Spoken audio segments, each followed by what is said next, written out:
Fellow Kenyans, I am the only leader much alive to the grim, dire and hopeless economic reality in Kenya today. Having survived such a treacherous path in the past, I have lived in extreme poverty and fought these ills the hard way.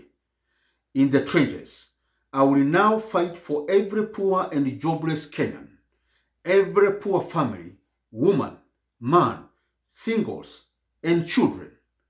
I will lift every slum dweller in Kiandutu Thika, Kibera, Nyalenda in Kisumu, Korogocho, Mukuru wa Kwajenga,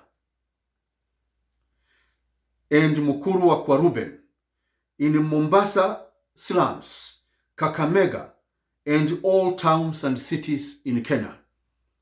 I have been to these trenches and learned the art, the perseverance, the skills, and the knowledge that are needed to fight the ills bedeviling our nation. Because when you are fighting poverty, you are not supposed to give up.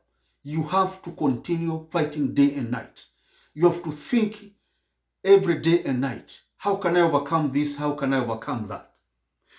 I have been to this situation. I'm equal to the task. I possess the highest academic and professional skills and knowledge on how to fight poverty and to develop every man, every woman, every family, and an entire nation. No Kenyan should feel that all is lost. It isn't, because in the era of Professor Joseph Mburu Presidency, all will be saved and restored. Like Nehemiah of the old in the Holy Scriptures, I come to restore and rebuild your lost opportunities, your lost hopes, your lost dreams, and your lost glory. As your president, I will move with neck-breaking speed to ensure that you recover the many grounds you have lost in life. I will do the much I can moving with speed. You will recover grounds if you're in your 30s of the opportunities you lost in your 20s. For those in their 60s, the opportunities lost in your 50s or in your 30s. If you're in your 50s, you will recover what you lost in your 30s, in your 20s. I will work very hard towards helping you meet your objective. Whatever you dream to be in life or to have in life, we may not cover all the grounds 100%, but if I can enable you to cover just 25% or 30% when you're in your 40s or 50s, that will be great progress. And for those that are turning 18 and in your 20s, my objective and my mission as your president is to help you realize your full potential 100%. If we fail, let us fail by maybe missing 10 or 5%. But at least you will be living comfortable lives if we achieve that by 90%.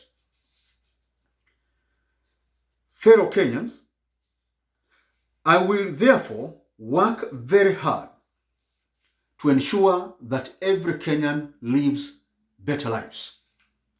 As I usher the era of Dr. Joseph Mburu, and as we move into a new era, there are 7 things that are a must for me not to do.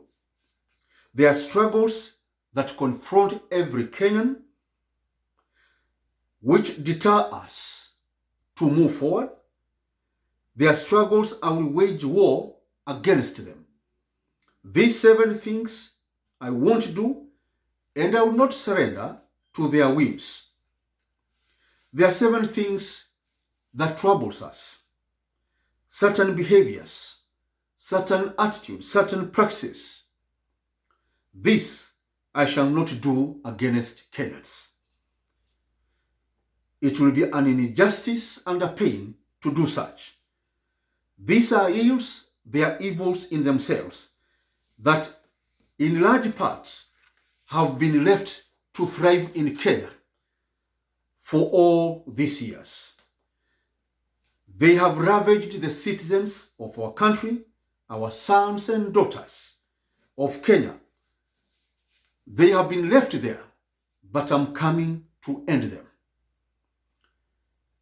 In my fight against them, I shall not surrender, neither shall I defer the fight against these 7 ills and evils to the 6th president.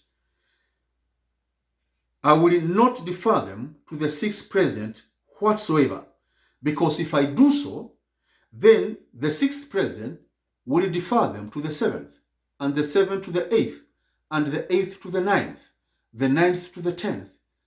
They will never be tackled. And therefore they will be there for possibly up to the 25th president. If we wait for time and individuals doing little by little to end this, they will be there for 200 years. So I will want to end them, and I want it to go on record that it's the days in the years of Professor Joseph Mburu Presidency that these ills came to an end. Fellow Kenyans, if I don't take upon myself to exterminate them, these ills, they may be there all the way to the reign of possibly the 25th president, or 200 years. The first struggle is the practice, most vilest and very wicked evil of them all, corruption, monster, and the behavior of asking for a bribe, or proposing to give a bribe, or taking bribes. I shall not surrender nor accept defeat at the hands of corruption. I shall not defer the war on corruption, evil, to the 6th president. I shall end it myself. In the days of my presidency, corruption shall become extinct in Kenya. And that I shall do, fellow Kenyans.